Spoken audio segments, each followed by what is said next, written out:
everybody, and welcome to another episode of Cruising Israel. I'm your host, Natalie. I'm Max. Max, we've been driving all over the country in this past year and a half. We've driven all over the place. It's true. We spend more hours in the car than anywhere else. North to south, east to west. But we always pass by Highway 1. Yes, the main highway running east and west between Jerusalem and Tel Aviv. Exactly. Have you ever noticed a huge, enormous structure that's off in the distance? Oh yeah, I know what you're talking about. It's giant. It looks like it's got all these tubes and slides and things. And you know Lots what? of towers and chutes and... Yeah, I have friends who lived in Israel their entire life. 30-something years old. They don't know what that thing is. We're gonna go find out what We're it gonna is. get to the bottom of this. We're gonna find out what this structure is. Cool. Let's do it. We're doing it now? We're going now. Great.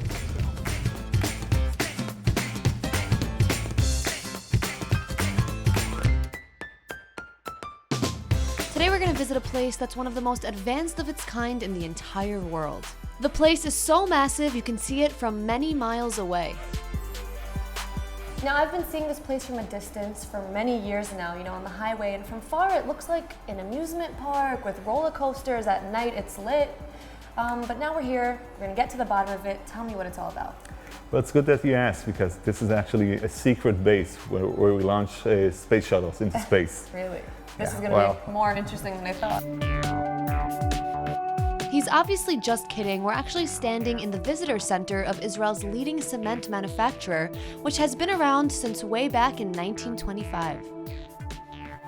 Nashor's Visitor Center welcomes visitors from all over the globe to see the plant and learn about the wonderful world of cement. A lot of you may not know this, but there is just one place in Israel that is responsible for most of the cement production, which basically means you'll find their cement used in structures all over the country. Nashor's flagship plant is the Ramla plant, which is one of the largest in the world, both in terms of production and in advanced technology. Now there's so much going on behind us. It's places like this that makes you feel so small. The Ramla plant produces approximately 5 million tons of cement per year, supplying almost the entire country. So how does it work? Well, we need to enter the facility to find that out. First off, it's important to look the part, and that means wearing the proper safety gear. Okay, now we're ready. This huge hall over here is called a stacker reclaimer. This is where we mix the limestone and the clay and make sure that they're uniform in terms of chemical composition before we place them in the kiln. Cement is basically a blend of materials and minerals from the earth, including limestone and clay. Here we can see chunks of these stones entering the factory. The way we mix the material is by layers. The bottom layer of the pile here is material quarried about a week ago. And as you move up, the layers of the pile become more recently quarried material. So after we build up the pile, we actually scrap the material off from the side of the pile.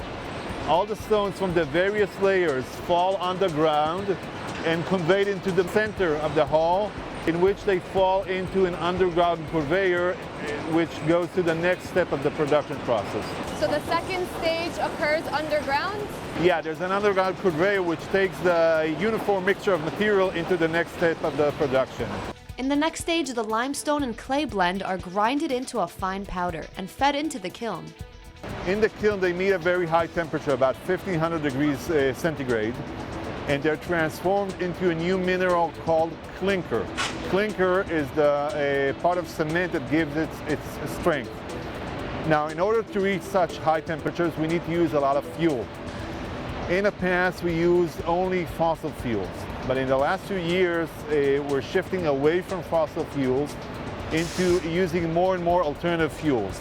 Sustainability is one of Nashor's core values, and it shows in their Ramla plant, which incorporates environmentally friendly manufacturing technologies throughout the process.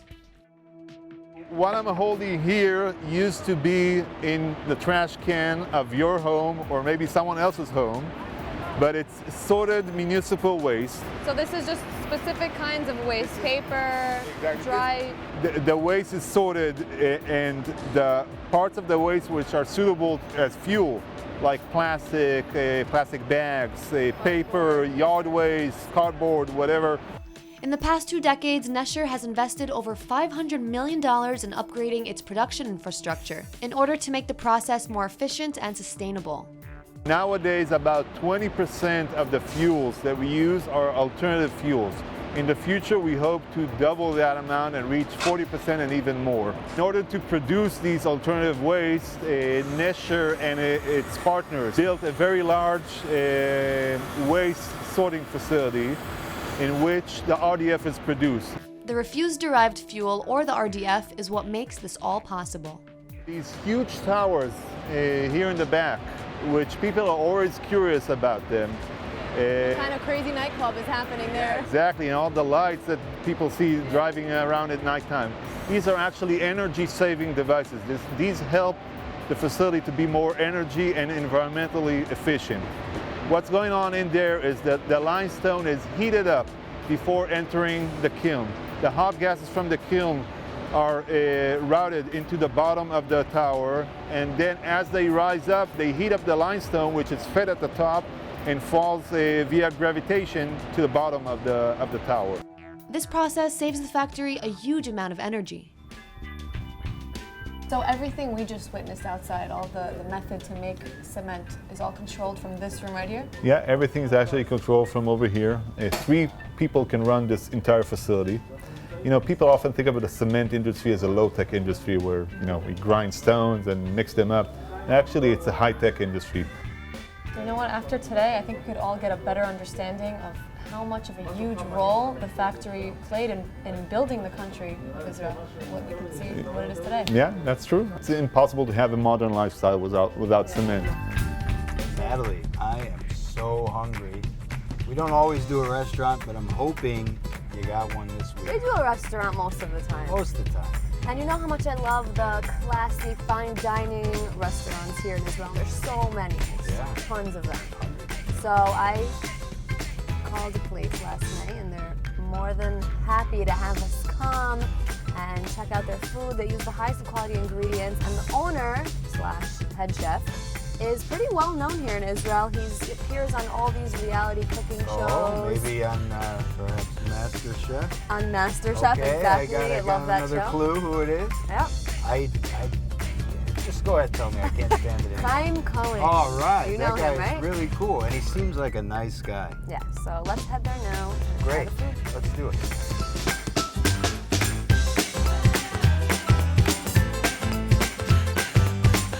Tel Aviv has built itself a reputation as the elite city for gourmet cuisine in Israel. With over 1,500 restaurants, there's tough competition when it comes to being among the best.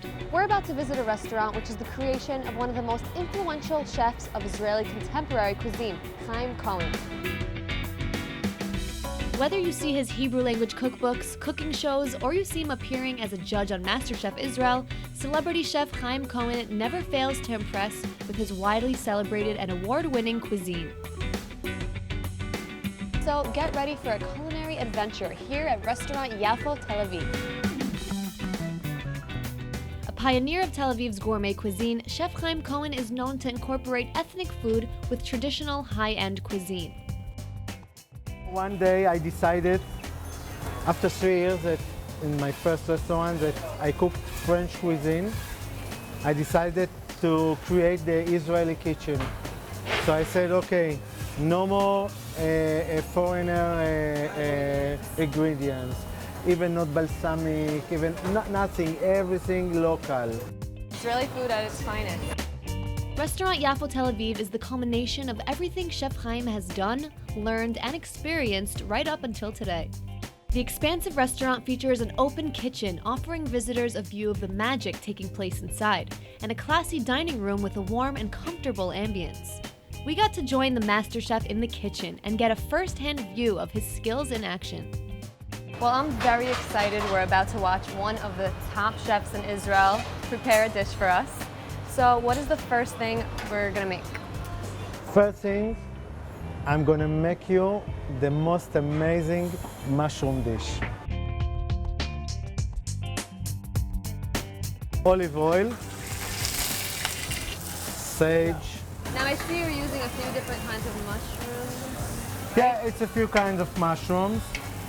Are they all locally sourced? Local, yes, everything local. Okay, vegetable stock.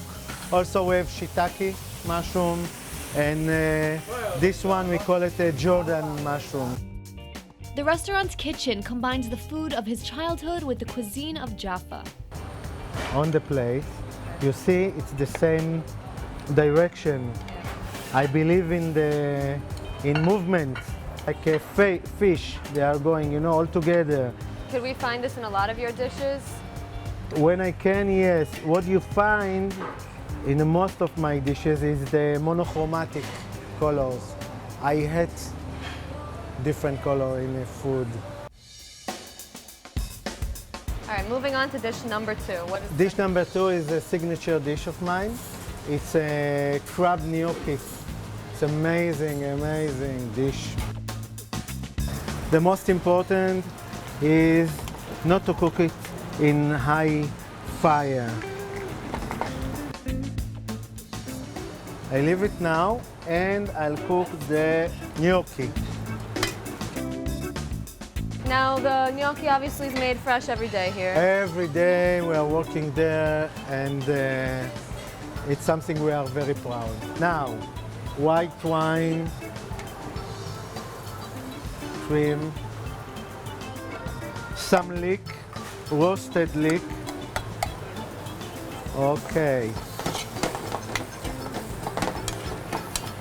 I believe in the movement of the pans. There is a natural order there. So you're letting the pan do the mixing more than anything else. Moving on to plating the dish. Plating.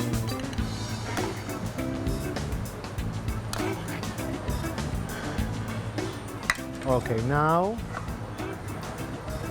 breadcrumbs from challah. Chefs are cooking now for the Instagram, and they get kapayim and everyone, but there's no logic on the plate. It's beautiful, but no logical. A tabbouleh oven in the center of the kitchen is constantly cooking up freshly baked breads for hungry visitors. It's a little sweet. Do you add some Bagel, you put sugar water on the bagel, on the bread.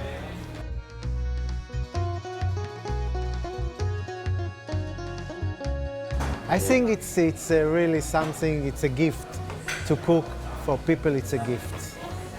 Oh, this is something I did for you specially. Lamb salad. You must taste it, it's amazing. For Chaim, food always was and still is the central focus of the dining experience. Today, it's music and blah, blah, blah, noise, a lot of noise around the food. So, okay, music. You want open, urbanic feeling? Okay, but just let me cook what I like, that's it.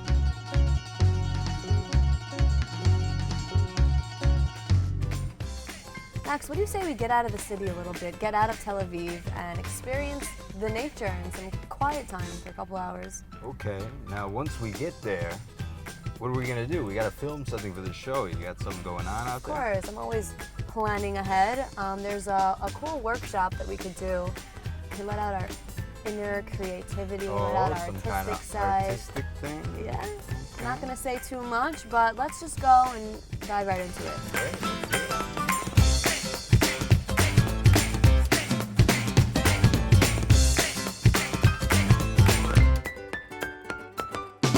In a very tranquil area not far from Jerusalem lies a gallery which sets the perfect setting for letting out your artistic creativity. For almost 3 decades, Kadudu Art Gallery has been selling pieces of art and offering workshops to create one-of-a-kind handmade art pieces, all led by Kadudu artist Reut Shachar. And it's all about art that meets function, mostly in wood technique, and I develop a whole language of art. Reut's art designs are not only beautiful but functional as well. You can also enjoy the function of the product. So down here in Reut's studio, you could actually see the creative process take place. Let's check it out. First, we color the motif. There are some motifs that we do for many years, like this motif, which called Pose. It's describe me and my bird that sat on my shoulder. That's why I call the company Kadudu. Each product that we are doing, made by hand with our colors that we are making in our laboratories. The handmade because I believe it's important. This is the main quality of life. At Kadudu, you can create your own masterpiece side by side with the artist, or purchase from a wide variety of wooden art pieces on display at the gallery. I'm already seeing things that I absolutely love around the gallery. I mean, it's just full of color and designs. Let's walk around and take a look. Around the gallery, you'll find everything from whimsical furnitures to color vases, perfect for adding some color to your home, and even some patented products such as her wooden carpets. It's a patent that we got lots of rewards for. I needed a floor mat near the sink, not out of fabric, because this ruined very quickly. And I said, if our products are so resistible, why not to make a floor mat? The wood is covered with a very strong lacquer that lasts for years to come. The artistic workshop is open for everyone who wants to enjoy the hands-on experience by creating their very own design. So here people could choose from a range of different materials, designs, colors, right? Exactly. And they can create themselves something they need. I'm no expert at handcrafting, but I thought I'd give it a try anyway. After all, Raout did say everyone that walks in Kadudu is an artist. We have on the table of the workshop 8 different colors. We work with sponges, not with brushes, because the fibers of the wood. You can also work with stencil and with markers. The artistic environment made it easy to immerse yourself in the creative process. You can work with so many colors that give light to our life. So I'm going to start with the A rimon, pomegranate. which is the pomegranate. I have a perfect place to hang this in my home.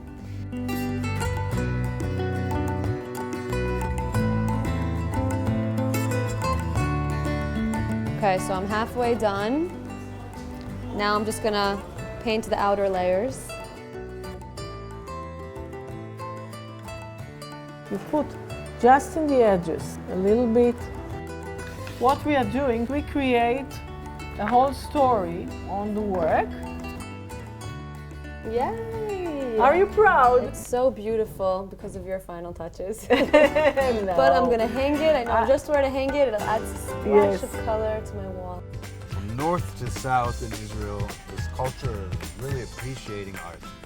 Everywhere you go, people are showing it, selling it, creating it. You know what? That just gave me an excellent idea. Up in the north in Haifa, an hour from Tel Aviv, there is a really cool museum, Tico Museum of Japanese art. It's the only Japanese museum in all of the Middle East. Well, that does sound Right? interesting.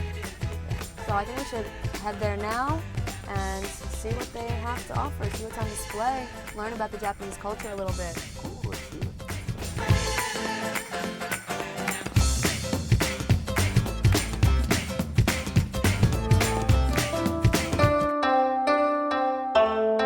Today we're here in Haifa to visit the Tico Museum of Japanese Art. We're going to check out a cool kite exhibit and learn about the museum's founder, a man with a deep passion of Japanese art since he was a teen. The Tico Museum of Japanese Art was founded by Felix Tico back in 1960. Inspired by his dream of spreading Japanese art and culture, the museum features multiple exhibits for the Israeli public to enjoy. Open for just a few months, the Battle Kites exhibition features over 40 spectacular custom-made kites brought to Israel directly from Japan. Kites have been part of the Japanese culture for centuries and are extremely significant in their culture and tradition. In Japan, still today, every region, every province has its own specific type of kite. The kites in the exhibition range in size from 40 centimeters to a few meters, and these are just ornamental, nothing like the real thing. Everything we see here is basically miniature versions of the Yes, real. about 1/3 of it. In some regions, you'll find the annual kite battles known for attracting large crowds, pretty much the entire town, to compete against each other with their giant kites. Of course, to fly a kite 7-meter tall and 5-meter wide takes at least 12 people, but many other people participate as well.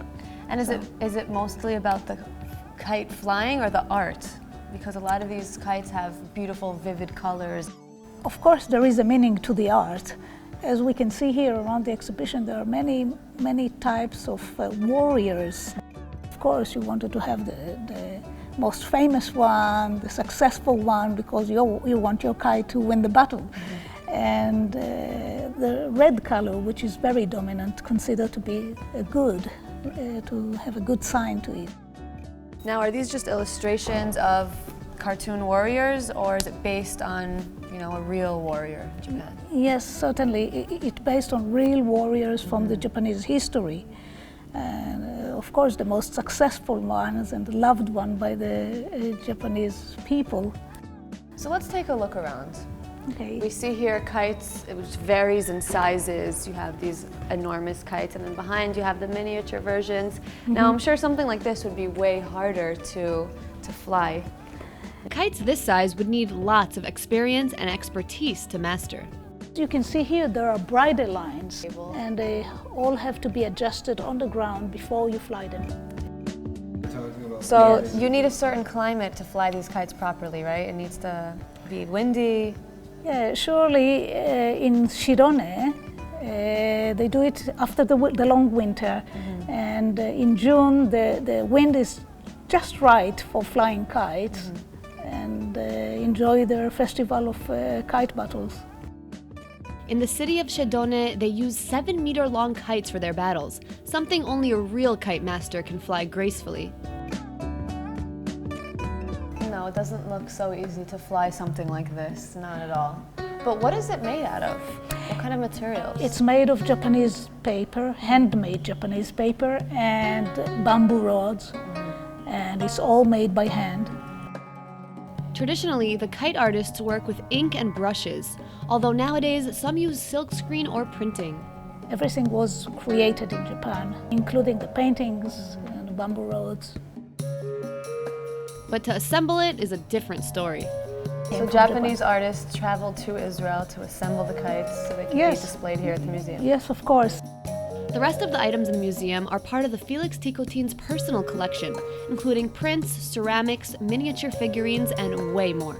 He discovered his passion of Japanese art when he was a young boy, and in 1927 he opened his first gallery in Germany. So with the museum thriving and welcoming more and more visitors each year, his dream of sharing his passion for the art of Japan will continue to live on for years to come.